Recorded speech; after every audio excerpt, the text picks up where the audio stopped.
Tuhan bersamamu dan bersama rohmu. Inilah Injil suci menurut Yohanes. Dimuliakanlah Tuhan.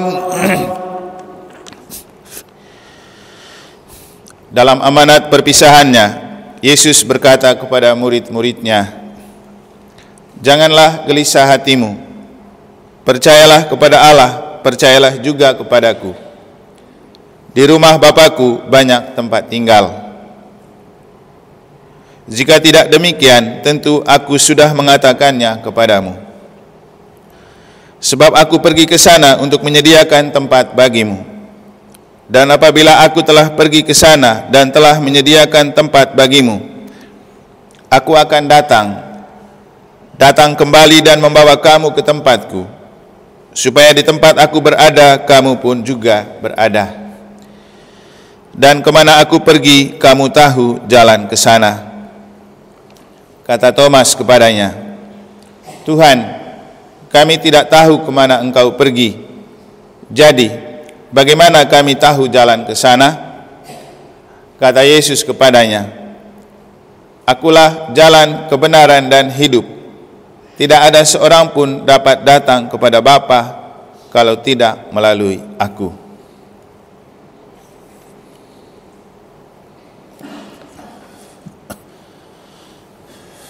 Demikianlah sabda Tuhan. Terpujilah Kristus.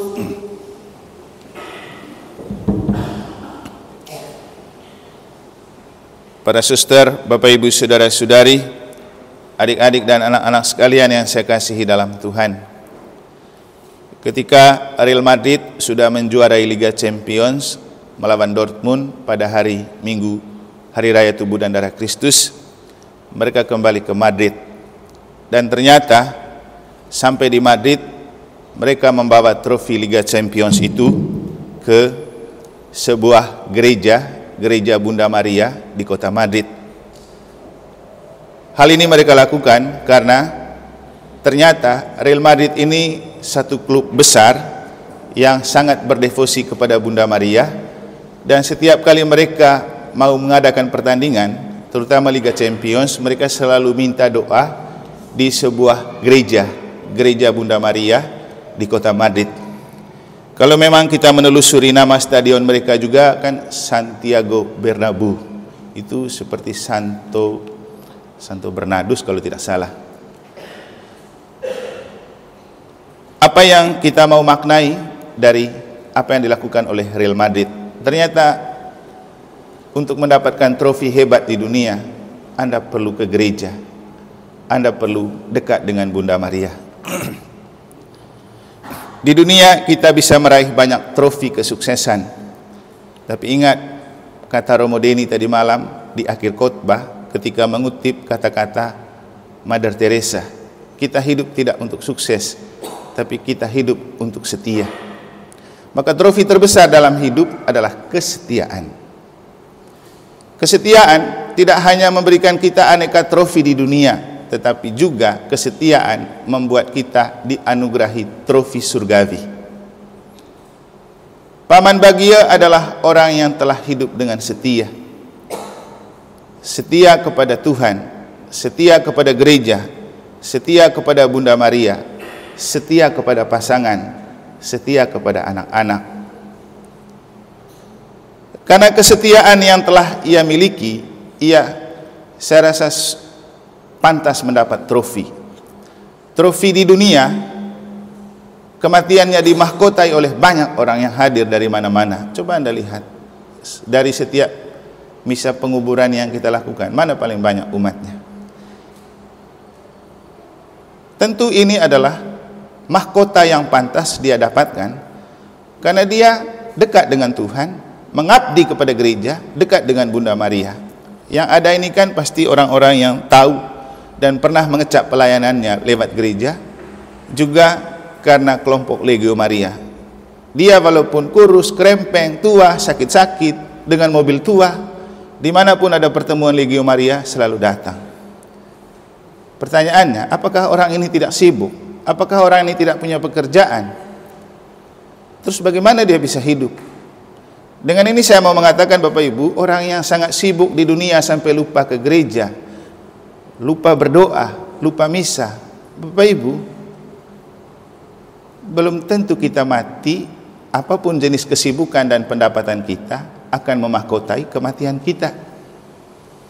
Banyak orang kaya yang mati tapi tidak punya teman, ya, diurus oleh urusan kematian saja. Tapi kalau mau kematian itu meriah, ya jadilah seperti Paman Bagia, memberikan diri untuk Tuhan, memberikan diri untuk gereja, memberikan diri untuk Bunda Maria. Jadi segala macam kemampuan, kehebatan dan prestasi kita, kepintaran kita, mungkin bisa memberikan banyak trofi dan prestasi di dunia. Tapi Bapak Ibu, hidup tidak berakhir di dunia. Kita harus mati. Dan ketika kita sudah mati, apakah kita mendapatkan mahkota dan trofi surgawi? Belum tentu. Memang Yesus bilang di rumah Bapakku banyak tempat tinggal. Thomas yang sempat bertanya, bagaimana kami bisa ke sana? Ya, Yesus bilang, kalau kamu mau ke sana, jalanlah bersama aku. Karena aku adalah jalan, kebenaran dan hidup menuju Bapa, menuju rumah Bapa. Maka iman adalah kekuatan utama untuk mendapat trofi surgawi. Tidak hanya iman, karena yang paling penting dari iman adalah label ini, kesetiaan dan ketaatan. Anda boleh beriman, tapi kalau Anda tidak setia dan tidak taat juga tidak ada gunanya.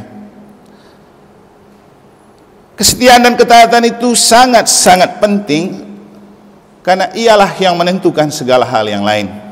Tadi malam kita mendengar bagaimana Andre dan Lucy ketika Romo Denny bertanya, apa kesan untuk Bapak? Cuma ada dua kata, sabar dan baik. Lalu kemudian saya menambahkan, tambah satu lagi, bijak. Dan ini adalah kebajikan-kebajikan yang miliki karena setia, karena taat.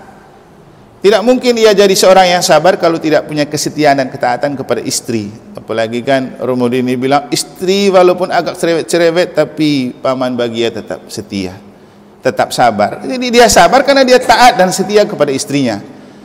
Dan yang saya masih ingat baik dari cerita terakhir tentang beliau, ketika dia bercerita begini, ada yang bertanya kepada dia, bagaimana caranya menghadapi istri yang banyak omong. Lalu dia cari di Google. Ternyata di Google ditemukan jawaban, kalau sudah tua, biarkan istri itu suami banyak omong, biar peredaran darahnya lancar. Jadi demi menjaga kesetiaan, dia cari solusi bagaimana memahami orang yang mungkin, kita ini kalau sudah tua pasti tidak suka orang rewel kan. Tapi jangan lupa kalau kita sudah tua kita semua akan rewel. Tapi tidak mudah menemukan orang yang bisa sabar menghadapi orang rewel. Mungkin kalau orang lain ya minggat saja dari rumah. Tapi Paman Bagia tidak, cari di Google bagaimana cara menghadapi orang seperti ini supaya tetap nyaman di rumah. Lalu hal lain yang dia lakukan, kalau dia sudah mulai lihat istrinya banyak omong, dia tinggal buka TV atau cari berita tentang Lionel Messi, karena dia sangat doyan dengan Lionel Messi dan itu adalah pemain idolanya. Hilanglah, biarpun istrinya terus omong seperti radio rusak, dia santai saja karena dia fokus ke cerita tentang Lionel Messi. Jadi bagaimana menciptakan kondisi untuk merasa terhibur dengan tidak mencari hiburan. Mungkin ini kata yang pas. Bapak Ibu, kita kalau galau, gaduh atau mungkin stres di rumah, yang dibuat adalah cari hiburan. Tapi dia tidak cari hiburan. Bagaimana menghibur diri dalam kondisi seperti itu? Beda itu definisi antara menghibur diri dengan cari hiburan. Cari hiburan kan bisa ke Erpiko, kemana-mana seperti yang pria-pria muda lakukan kan, pura-pura bertengkar dengan istri di rumah supaya bisa pergi jalan-jalan lalu cari hiburan. Tapi dia mencari jalan tetap terhibur dalam kondisi mungkin disakiti gitu.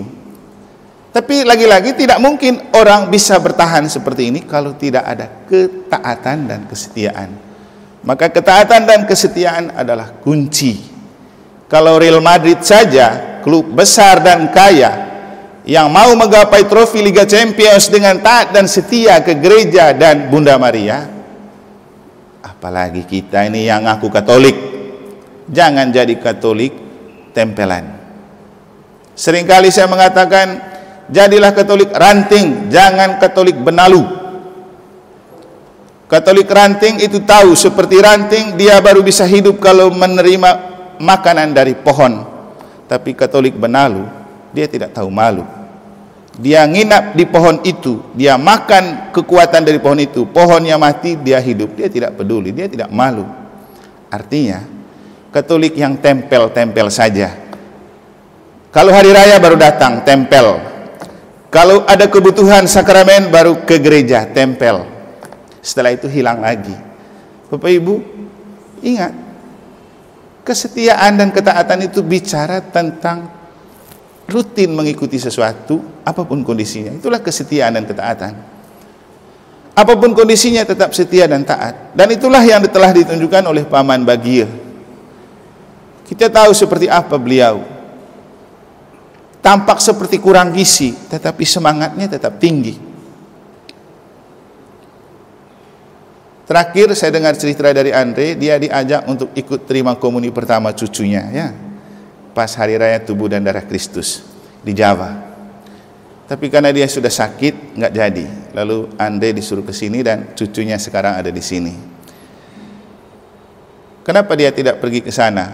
Memang karena sakit. Tapi saya pikir dia mau mengajak cucunya untuk memaknai bahwa yang diterima tubuh dan darah Kristus 1 minggu lalu itu jauh lebih membahagiakan kalau nanti diterima ketika sudah mati. Artinya, tubuh dan darah Kristus yang diterima dalam komuni pertama adalah makanan rohani untuk kita menginvestasi kematian. Karena tubuh dan darah Kristus yang kita terima dalam misa adalah roti dan anggur yang turun dari surga. Itu adalah perjamuan anak domba di surga yang coba diberikan oleh Tuhan kepada kita di dunia untuk memelihara dan merawat kita dan mempersiapkan kita supaya ketika siarah di dunia ini berakhir, kita kembali ke surga, masuk dalam perjamuan anak domba abadi. Maka Bapak Ibu, jangan jadi Katolik setelah komuni hilang. Tidak ada gunanya. Anda makan setiap hari, dan kalau tidak makan Anda mati. Jiwa Anda setelah terima komuni pertama, setelah itu tidak ke gereja lagi, kan mati. Karena dikasih makan pakai apa? Padahal tubuh dan darah Kristus adalah investasi dan makanan yang perlu kita cicipi tiap hari supaya menginvestasi surga.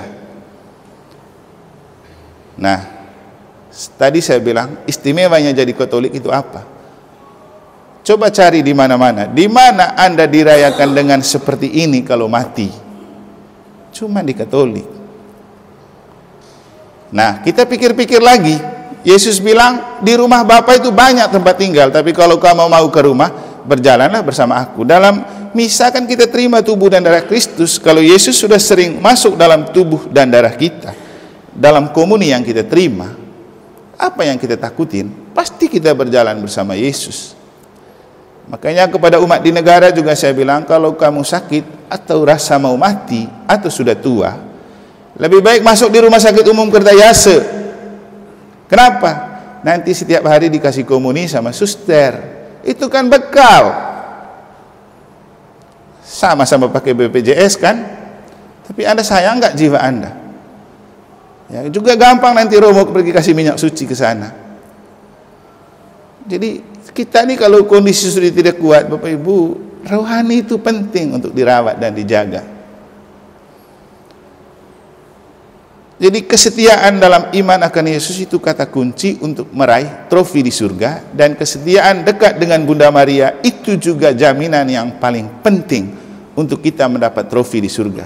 Kalau Real Madrid bisa mendapat trofi Liga Champions karena ke gereja dan dekat dengan Bunda Maria, kita pun akan mendapat trofi hidup abadi kalau kita selalu dekat dengan gereja dan dekat dengan Bunda Maria. Akhirnya Yesus boleh bilang, di rumah Bapakku banyak tempat tinggal. Yesus boleh menggendong kita sampai ke surga, tapi jangan lupa Yesus sudah titip kunci itu ke Santo Petrus. Yesus pun tidak bisa masuk kalau Santo Petrus belum buka kunci, karena dia sudah terlanjur beri kunci itu kepada Santo Petrus. Kita yang hidup di paroki Santo Petrus Negara, jangan sampai Santo Petrus tidak kenal muka kita karena jarang ke gereja. Kita beruntung karena setiap kali kita keluar masuk pintu, Petrus lihat loh di situ, oh ini anak saya. Sehingga Paman Bagia dia sudah hafal mati, sehingga kalau dia mati dia sudah tahu ini anak saya. Dia bukakan pintu dan masuk ke surga. Selamat berbahagia di pangkuan Bapa untuk Paman Bagia. Doa kami menyertaimu, doakan kami di pangkuan Bapa. Semoga Tuhan memberkati.